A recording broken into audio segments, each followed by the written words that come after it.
Vous êtes sur la vitrine de l'Afrique. Mesdames et messieurs, merci d'être fidèles à nos programmes. Au sommaire de cette édition, la deuxième conférence internationale de Dakar sur l'agriculture s'est ouverte ce 25 janvier au CICAD. Dakar 2 veut s'inscrire résolument dans la dynamique de l'Afrique des solutions. Formulation du président en exercice de l'Union africaine, son Excellence Macky Sall. Microfinance, la place des prix lance le processus de pérennisation de la plateforme. Plus de 7 milliards de financements déjà injectés dans le secteur privé au Sénégal. Enfin, audience de Marine Le Pen avec le chef de l'État. La cellule des cadres du Parti républicain pour le progrès s'indigne. Le président de la République doit à l'Afrique des explications. Les pages internationales et sportives viendront ensuite clôturer ce journal. C'est tout pour le sommaire. Bonsoir et bienvenue à tous.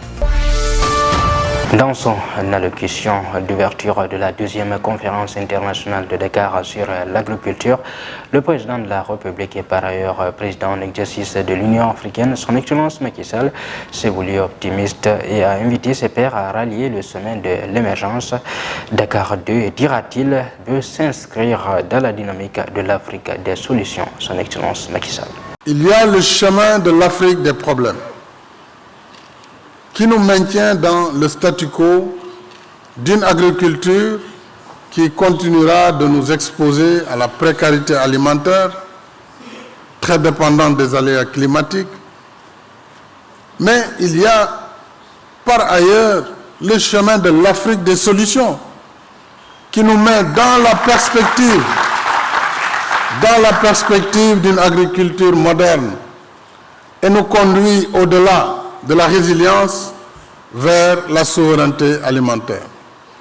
Dakar 2 veut s'inscrire résolument dans la dynamique de l'Afrique des solutions. Une Afrique donc qui puise dans son énorme potentiel pour se nourrir par elle-même et aider à nourrir le monde. C'est notre raison d'être ici aujourd'hui à Dakar. Nous voulons rester combatifs, résolus à surmonter nos obstacles pour relever les défis devant nous. J'appelle ainsi tous nos partenaires bilatéraux et multilatéraux à se mobiliser avec nous. Et c'est le moment de faire des actions pour faire de Dakar 2 un véritable sommet de l'action. Pour mieux coordonner les différentes initiatives agricoles en direction de l'Afrique, le président de l'Union africaine invite les partenariats de façon générale à s'accommoder aux 4 piliers du programme détaillé pour le développement de l'agriculture en Afrique. Nous écoutons à nouveau le président Macky Sall. Les 4 piliers, je voudrais les rappeler. Premièrement, il s'agit de valoriser davantage la recherche, améliorer la mécanisation agricole et la maîtrise de l'eau, et intensifier l'utilisation de technologies appropriées, y compris la transformation locale des produits. Nous devons, de la fourche à la fourchette, comme on le dit, avoir une approche filière globale qui permette d'assurer notre souveraineté alimentaire. Deuxièmement, il s'agira d'élargir les superficies exploitées et d'assurer une gestion durable des terres. Troisièmement, il faudra améliorer l'accès des produits au marché en renforçant les infrastructures de désenclavement et d'interconnexion transfrontalière, ainsi que les équipements de stockage, de conservation et de transformation locale. Il faut rappeler qu'en Afrique, jusqu'à 40% de la production, souvent, est perdue faute de stockage et de conservation adéquate. Quatrièmement, enfin, il s'agira de soutenir les petits exploitants. Il ne faut pas que ces petits exploitants soient sacrifiés à l'aune de la grande agriculture, notamment les femmes et les jeunes,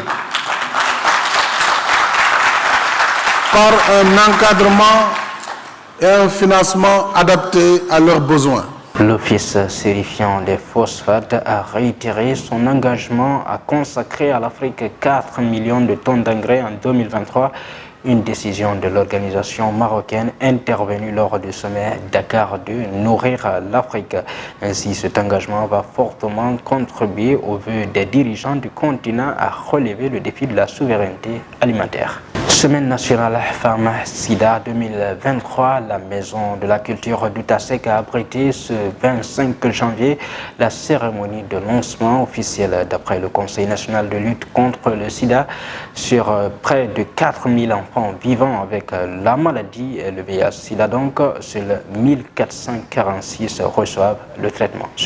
La semaine nationale Femmes Sida a été lancée ce mercredi 25 janvier 2023 à la Maison de la Culture d'Outasek, un événement qui a réuni les Badian Gor, imams et acteurs sanitaires pour évaluer les avancées et obstacles notés dans la lutte contre le VIH-Sida. Pour cette année, le thème retenu est égalisé pour une meilleure prise en charge des préoccupations des enfants et adolescents face à l'infection au VIH. En effet, si les résultats sont encourageants dans la lutte contre le VIH-Sida, chez les adultes, notamment les femmes vivant avec la maladie, les résultats constatés chez les enfants vivant avec le VIH-Sida demeurent très faibles, selon Safiatou Thiam, secrétaire exécutive du Conseil national de lutte contre le sida. Sur près de 4000 enfants qui vivent avec le VIH-Sida au Sénégal, nous n'avons que 1446 qui reçoivent le traitement du VIH. Ainsi, pour combler ce gap dans la prévention, le ministère de la Femme et de la Protection des enfants a invité tout un chacun à s'engager dans la riposte au VIH, à mener des actions concrètes pour réduire la vulnérabilité des enfants et des adolescents. Je vous le disais dans le sommaire, dans sa mission d'accompagnement du secteur privé du Sénégal et particulièrement les petites et moyennes entreprises, la Place des Prix a procédé ce mercredi au lancement du processus de pérennisation de la plateforme, ce qui fut un atelier de partage de la note d'orientation méthodologique avec les membres du comité de pilotage. Omar Sissi, le coordinateur national Place des Prix. La Place des Prix 2, dans sa phase 2, est prévue pour être clôturée en fin 2023. Et dans le document de formulation du programme, il avait été recommandé fortement de faire une étude avant de clôturer le programme sur la pérennisation du dispositif d'assistance technique et financière de la Place des Prix. Parce que notre cœur de métier, c'est d'accompagner le secteur privé sénégalais à travers des financements pour investir dans des secteurs porteurs du plan Sénégal émergent, à travers les banques, mais surtout à travers les institutions de microfinance. Donc, ces ressources-là, qui sont des ressources de l'État, bien sûr avec l'appui de la coopération italienne, ont permis à des Sénégalais, à des promoteurs sénégalais, mais également à des Sénégalais de la diaspora, de développer des entreprises, des petites et moyennes entreprises et des micro et petites et moyennes entreprises dans pratiquement toutes les régions du Sénégal. Sur la première phase, environ 9 milliards de francs CFA ont été injectés. Et c'est d'ailleurs ces ressources-là qu'on appelle fonds revolving qui ont été réutilisés dans la deuxième phase. Mais à côté de ces ressources-là, de la première phase, nous avons obtenu, l'État du Sénégal a obtenu un financement de la coopération italienne sous forme de crédit concessionnel de 13 millions d'euros. Ça fait environ pratiquement 9 milliards également. Donc ce sont ces ressources qui nous ont permis de dérouler la phase 2. Éducation à présent, le syndicat autonome des enseignants du moyen et secondaire du Sénégal a manifesté beaucoup de colère contre le gouvernement qui pour eux tente de renier la signature du protocole d'accord du 26 février 2022. À ce titre, le syndicat met en garde l'État et le tiendra responsable de toute perturbation de l'espace scolaire. Le secrétariat national du Sénégal. La mise en œuvre de l'accord signé le 26 février 2022 entre le gouvernement et les syndicats d'enseignants représentatifs d'œuvrer à la pacification de l'espace scolaire. Malgré les importantes missions qui lui sont assignées et la périodicité des rencontres fixées à 2 mois, le gouvernement n'a jamais daigné respecter le dit agenda afin d'anticiper sur d'éventuels conflits dans le secteur. Nous condamnons avec la dernière énergie cette violation des dispositions de l'arrêté qui met à nu le dilatoire inacceptable auquel se livrent les autorités gouvernementales depuis la signature du protocole.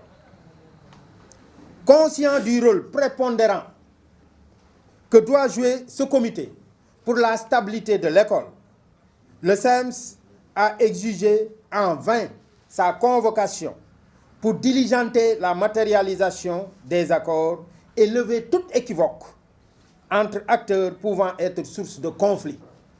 Donc face à cette situation délétère, résultante d'une absence de dialogue notoire, qui accentue la crise de confiance entre les acteurs, le SAEMS met en garde le gouvernement du Sénégal contre toute tentative de reniement des accords. Le SAEMS tient à alerter l'opinion publique nationale et internationale que le gouvernement du Sénégal sera le seul et unique responsable de toutes les perturbations qui adviendront dans l'espace scolaire à cause du non-respect de l'accord du 26 février 2022. Je vous le disais également dans le sommaire, audience de Marine Le Pen avec le président Macky Sall. La cellule des cadres du Parti républicain pour le progrès a tenu un point de presse à son siège pour se prononcer sur cette actualité. Pour les souteneurs du président Déthié Fall, c'est une humiliation d'avoir reçu celle qui incarne le racisme et la xénophobie au Palais de la République. Le suivant, le secrétaire général des cadres du PRP. Nous voudrons d'abord nous arrêter et regretter un fait d'une gravité et humiliation extrême que le président de la République, le président Macky Sall, nous a fait subir la semaine passée. Parce que comme vous le savez, le président Macky Sall a reçu dernièrement une des personnalités politiques les plus abjectes du monde, une des personnalités politiques qui préside donc un parti dont l'idéologie est basée sur le racisme, dont l'idéologie est basée sur la xénophobie, dont l'idéologie est basée sur la haine. Ce personnage-là, c'est Madame Marine Le Pen, la présidente du Front National. On se demande encore comment nous avons pu autoriser un tel personnage à venir au Sénégal, encore moins à rencontrer le président de la République.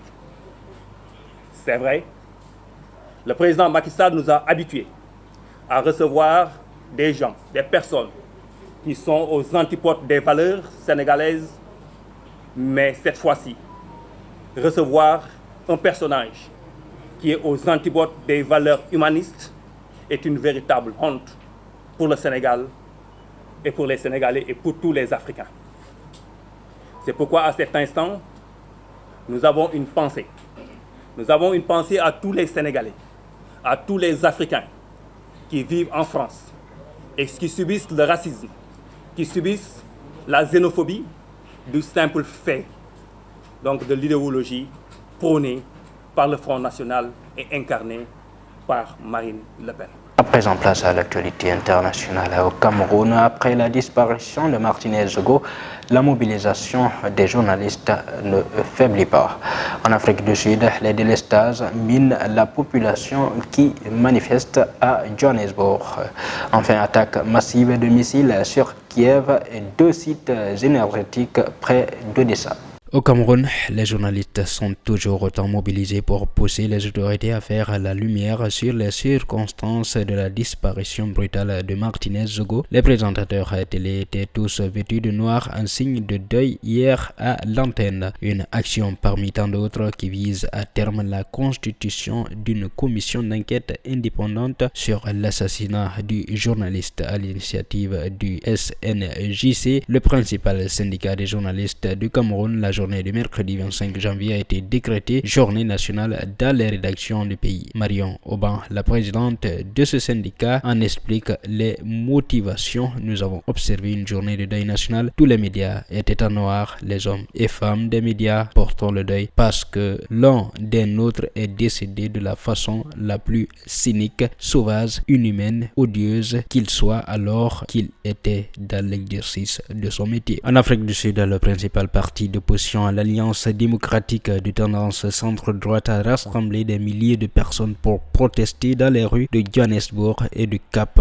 contre les délestages en électricité. Le pays connaît une crise énergétique sans précédent avec un nombre record de coupures en 2022 dû à l'incapacité de l'entreprise nationale Eskom à produire suffisamment d'énergie. À Johannesburg, c'est devant le siège de l'ANC que l'opposition a tenu à manifester son mécontentement pour dénoncer l'inaction du parti au pouvoir. Enfin, au moins une personne a été tuée, 2 autres blessés à Kiev ce jeudi matin après une salve de missiles russes sur la capitale.